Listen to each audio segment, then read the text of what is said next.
नमस्कार दोस्तों, good morning. कैसे हैं आप सब। यूपीपीसीएस आरओ एआरओ के क्रैश कोर्स की महत्वपूर्ण सीरीज में आप सभी का स्वागत है। आज हम एक बार फिर से भारतीय संविधान के कुछ महत्वपूर्ण प्रश्नों की चर्चा करेंगे। तो आइए शुरुआत करते हैं। ये ऐसे प्रश्न हैं जो कि आपके एग्ज़ाम के लिए अत्यंत महत्वपूर्ण साबित होंगे। तो आइए शुरुआत करते हैं। पहला प्रश्न है कि भारत के उच्चतम न्यायालय में न्यायाधीशों की वर्तमान संख्या कितनी है। वर्तमान में कुल न्यायाधीशों की संख्या कितनी है। न्यायाधीशों की संख्या सुप्रीम कोर्ट में कितनी है। तो वो है लगभग क्या 33 + 1, यानी जो है 33 न्यायाधीश हैं। 33 न्यायाधीश हैं और एक मुख्य न्यायाधीश है। ठीक है। इस प्रकार टोटल संख्या 34 है। अगला प्रश्न है, उच्चतम न्यायालय के न्यायाधीशों की संख्या में वृद्धि करने की शक्ति किसके पास है। यदि सुप्रीम कोर्ट के न्यायाधीशों की संख्या में वृद्धि करना हो, न्यायाधीशों की संख्या में वृद्धि करने की शक्ति किसके पास है। तो यदि संसद चाहे, संसद के पास है। संसद जो है सुप्रीम कोर्ट में न्यायाधीशों की संख्या में वृद्धि कर सकता है, और वो भी किसके अनुसार, अनुच्छेद 124 के अंतर्गत संसद को उच्चतम न्यायालय की स्थापना, गठन, अधिकारिता और शक्तियों का विनियमन करने के लिए विधि बनाने की शक्ति प्राप्त है। ठीक है। अगला प्रश्न है,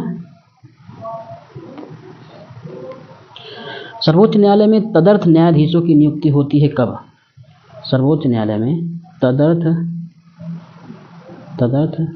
न्यायाधीशों की नियुक्ति कब की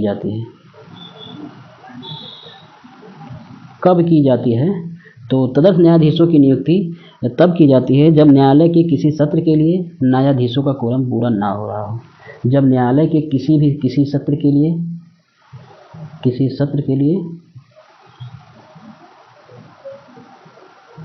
न्यायालय का कोरम पूरा ना हो रहा हो तब तदर्थ न्यायाधीशों की नियुक्ति की जाती है। वो भी अनुच्छेद 127 के अनुसार की जाती है। अनुच्छेद 127 में कहा गया है कि सर्वोच्च न्यायालय में तदर्थ न्यायाधीशों की नियुक्ति न्यायालय के किसी विशेष सत्र के लिए न्यायाधीशों का कोरम पूरा करने के उद्देश्य से की जाती है। ठीक है। अगला प्रश्न है, संविधान में संशोधन की प्रक्रिया का उल्लेख। संविधान में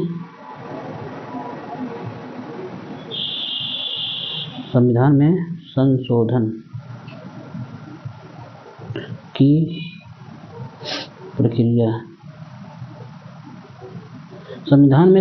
की प्रक्रिया का उल्लेख किस अनुच्छेद में है। ठीक है। तो बताना है कि किस अनुच्छेद में है। तो अनुच्छेद 368 के अंतर्गत, अनुच्छेद 368 के अंतर्गत भारत के संविधान में संशोधन की प्रक्रिया का उल्लेख किया गया है। ठीक है। अगला प्रश्न है कि भारतीय संविधान में संविधान संशोधन के कितने प्रकारों का वर्णन है।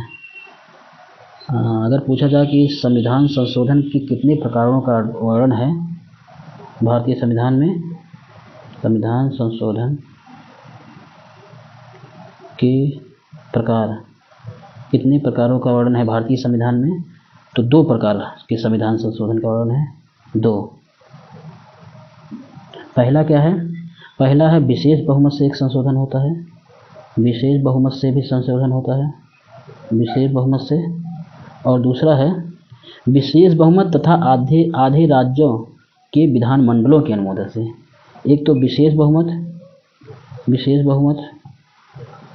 तथा आधे राज्यों के विधानमंडलों के अनुमोदन से भी संशोधन हो सकता है। ठीक है, इस प्रकार के 2 प्रकार के संशोधन हैं। अगला प्रश्न है, कौन से प्रेक्षण से यह निर्धारित किया गया कि संसद संविधान के प्रावधानों में संशोधन कर सकती है लेकिन आधारभूत संरचना में संशोधन नहीं किया जा सकता? आधारभूत संरचना में संशोधन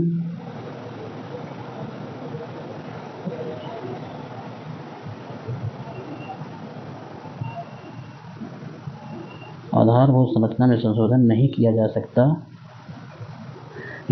सकता।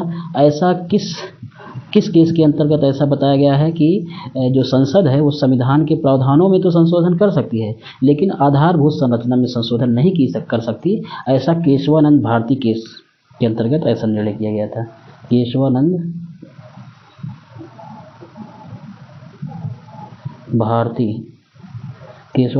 केस 1973 के अंतर्गत ऐसा निर्णय लिया गया था। ठीक है, अगला प्रश्न है, संविधान संशोधन विधेयक पर राष्ट्रपति द्वारा स्वीकृति देने की बाध्यता संबंधित प्रावधान कौन से संविधान संशोधन अधिनियम द्वारा किया गया? मतलब संविधान संशोधन विधेयक पर राष्ट्रपति द्वारा स्वीकृति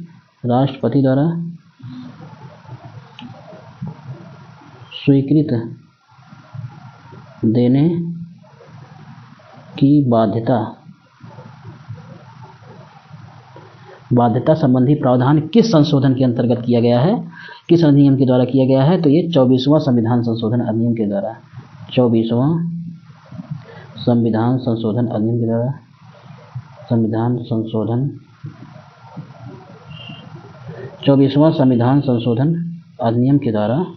24वां संविधान संशोधन अधिनियम के द्वारा जो है राष्ट्रपति द्वारा स्वीकृति देने की बाध्यता, मतलब कि यदि कोई संविधान संशोधन विधेयक है उस पर राष्ट्रपति स्वीकृति देने के लिए बाध्य है, ऐसा एक अधिनियम पारित किया गया था। वो था 24वां संविधान संशोधन अधिनियम, यानी कि स्वीकृति देने से राष्ट्रपति इनकार नहीं कर सकता और ना ही पुनर्विचार हेतु लौटा सकता है, ना ही अपने पास फाइल को रोक सकता है। ठीक है, यह बाध्यता 24वें संविधान संशोधन अधिनियम 1971 में दी गई।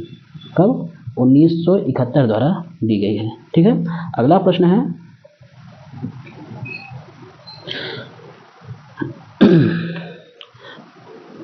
कौन से वाद में न्यायालय ने कहा कि संसद मौलिक अधिकारों में संशोधन नहीं कर सकती? कौन से वाद में न्यायालय ने कहा संसद मौलिक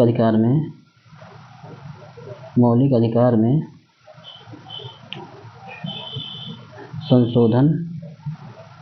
संशोधन नहीं कर सकती?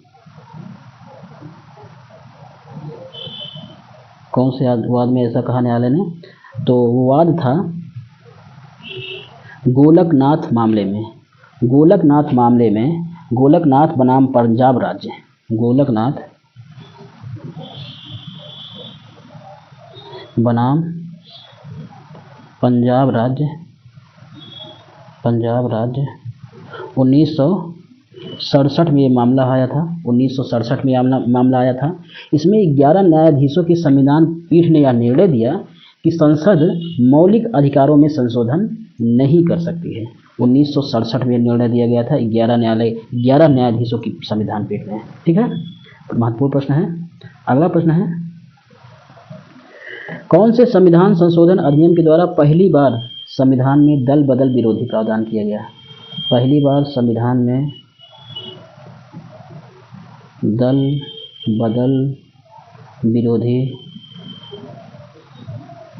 प्रावधान भारतीय संविधान में किस संशोधन के तहत किया गया? तो किया गया था 52वां संविधान संशोधन अधिनियम। 52वां संविधान संशोधन अधिनियम 52वां संविधान संशोधन अधिनियम के द्वारा पहली बार संविधान में दल बदल विरोधी प्रावधान जो है किया गया था। ठीक है, अगला प्रश्न है, कौन सा विषय ये बताना है कि भारतीय संविधान में समवर्ती सूची में कौन कौन से विषय शामिल हैं? भारतीय संविधान में जो समवर्ती सूची है उसमें कौन कौन से महत्वपूर्ण विषय शामिल है और टोटल समवर्ती सूची में कितने विषय हैं? समवर्ती सूची में अभी वर्तमान में कुल 52 विषय हैं। कितने विषय हैं? 52 विषय हैं। 52 विषय हैं, जिसमें से कुछ महत्वपूर्ण विषय हैं जैसे कि शिक्षा यह समवर्ती सूची का भी विषय है। परिवार नियोजन ये भी समवर्ती सूची का विषय है।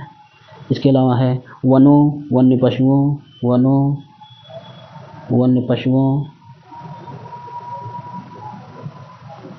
पशुओं तथा पशुओं का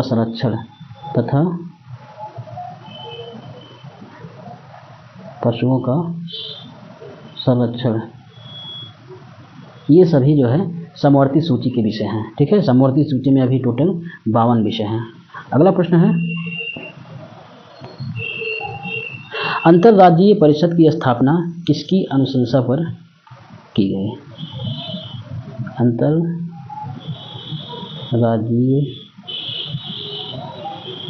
परिषद की स्थापना किसकी अनुशंसा पर की गई है? तो अंतर्राज्यीय परिषद की स्थापना सरकरिया आयोग की अनुशंसा पर की गई है। सरकरिया महत्वपूर्ण प्रश्न है। सरकरिया आयोग की अनुशंसा पर अंतर्राज्यीय परिषद की स्थापना की गई है और सरकरिया आयोग की सिफारिश पर संविधान के भाग 11 में अनुच्छेद 263 के अंतर्गत अंतर्राज्यीय परिषद का उत्पन्न जो है शामिल किया गया। सरकरिया आयोग के द्वारा इसकी स्थापना भारतीय संविधान में की गई। ठीक है, अगला प्रश्न है, भारतीय संविधान में अवशिष्ट विषय पर कानून बनाने का अधिकार किसे प्राप्त है?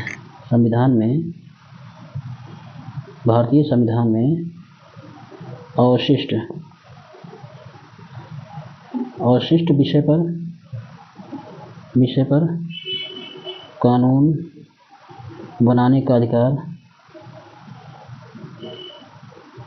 विषय पर कानून बनाने का अधिकार किसे प्राप्त है? तो वो प्राप्त है किसको? केंद्र को प्राप्त है। केंद्र को अवशिष्ट विषय पर कानून बनाने का अधिकार प्राप्त है। संविधान के अनुच्छेद 248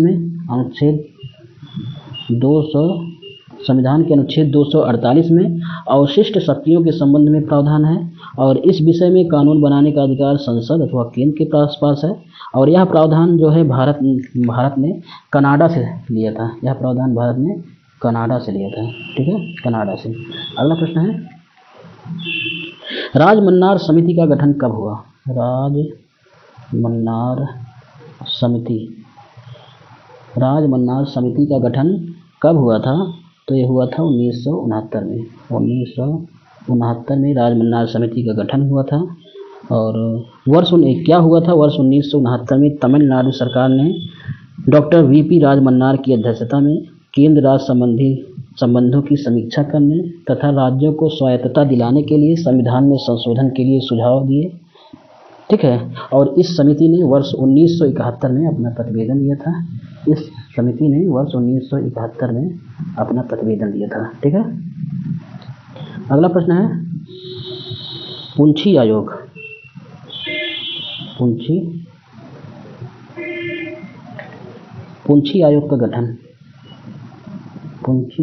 का गठन कब हुआ था? पुंछी आयोग का गठन हुआ था वर्ष 2007 में। पुंछी आयोग का गठन 2007 में हुआ था। अप्रैल 2007 में केंद्र सरकार ने केंद्र राज्य संबंधों की समीक्षा के लिए उच्चतम न्यायालय के भूतपूर्व मुख्य न्यायाधीश मदन मोहन पुंछी की अध्यक्षता में एक आयोग का गठन किया। ठीक है, वर्ष 2007 में इसका गठन किया गया था। क्यों किया गया था? केंद्र राज्य संबंधों की समीक्षा के लिए। क्यों किया गया था? केंद्र राज्य संबंधों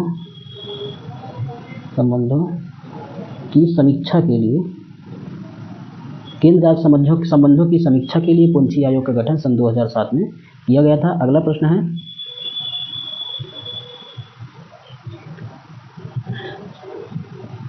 संविधान का कौन सा भाग है जिसमें केंद्र राज्य वित्तीय संबंधों का उल्लेख किया गया है?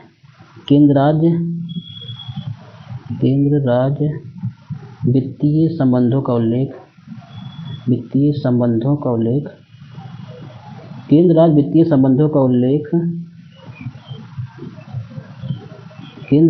संबंधों का उल्लेख भारतीय संविधान के किस भाग के अंतर्गत किया गया है? तो ये भाग 12 के अंतर्गत, भाग 12 के अंतर्गत अनुच्छेद 268 से 293, अनुच्छेद 268 से 293 तक, 268 से 293 तक केंद्र राज्य वित्तीय संबंधों की चर्चा की गई है। ठीक है, अगला महत्वपूर्ण प्रश्न है, केंद्र और राज्यों के मध्य वैधानिक शक्तियों के बंटवारों का उल्लेख किस अनुसूची में है? केंद्र और राज्यों के मध्य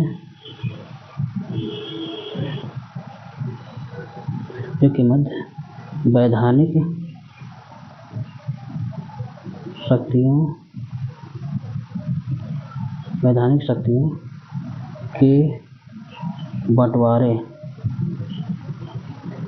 शक्तियों के बंटवारे का उल्लेख किस अनुसूची में किया गया है? तो ये अनुसूची है अनुसूची 7, मतलब 7वीं अनुसूची में केंद्र व राज्य के बीच वैधानिक शक्तियों का बंटवारे का उल्लेख किया गया है। ठीक है, अगला प्रश्न है, भारतीय संविधान में 3 प्रकार की सूची का उल्लेख है। एक है संघ सूची। भारतीय संविधान में 3 प्रकार की सूची का उल्लेख है। एक है संघ सूची। संघ सूची में कुल 100 विषय हैं। संघ सूची में कुल 100 विषय शामिल हैं। ठीक है, और संघ सूची में के अंतर्गत संघ सूची में कानून का निर्माण, जो भी संघ सूची के विषय हैं उन विषयों पर कानून निर्माण केवल संघ सरकार द्वारा कानून निर्माण केवल केंद्र सरकार द्वारा ही बनाया जा सकता है। ठीक है, जा सकता है। इसके अलावा है दूसरी सूची है राज्य सूची। राज्य सूची में कुल कितने विषय हैं? राज्य सूची में कुल 61 विषय शामिल हैं। 61 विषय शामिल हैं। राज्य सूची में कुल 61 विषय शामिल हैं और इन विषयों पर कानून का निर्माण राज्य सरकारों द्वारा किया जाता है। इन विषयों पर कानून निर्माण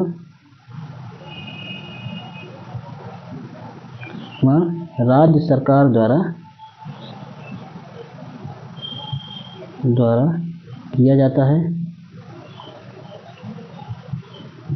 राज्य सरकार द्वारा किया जाता है। अगला है समवर्ती सूची।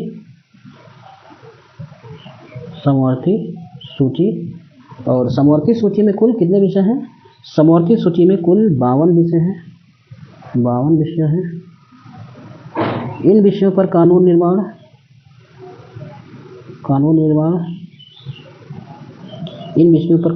संघ, केंद्र व राज्य दोनों के द्वारा किया जाता है। केंद्र व राज्य दोनों के द्वारा किया जाता है।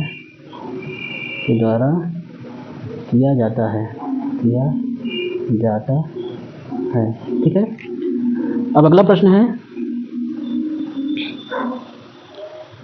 प्रथम मतदाता दिवस कब मनाया गया? प्रथम मतदाता दिवस कब मनाया गया? तो ये मनाया गया 25 जनवरी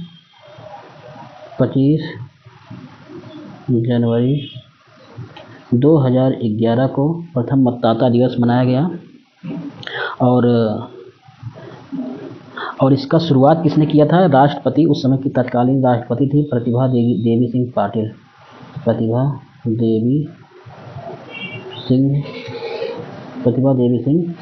उस समय की राष्ट्रपति थी। उन्हीं के द्वारा ये आरंभ किया गया। और ये मनाया क्यों गया है? भारत में मतदान के प्रति जागरूकता को बढ़ाने के लिए। ठीक है, ये मतदाता दिवस मनाया गया था। ठीक है, इस प्रकार से आज के महत्वपूर्ण प्रश्नों की सीरीज यहीं से समाप्त होती है। अब मिलेंगे कुछ अन्य महत्वपूर्ण प्रश्नों के साथ, तब तक के लिए जय हिंद।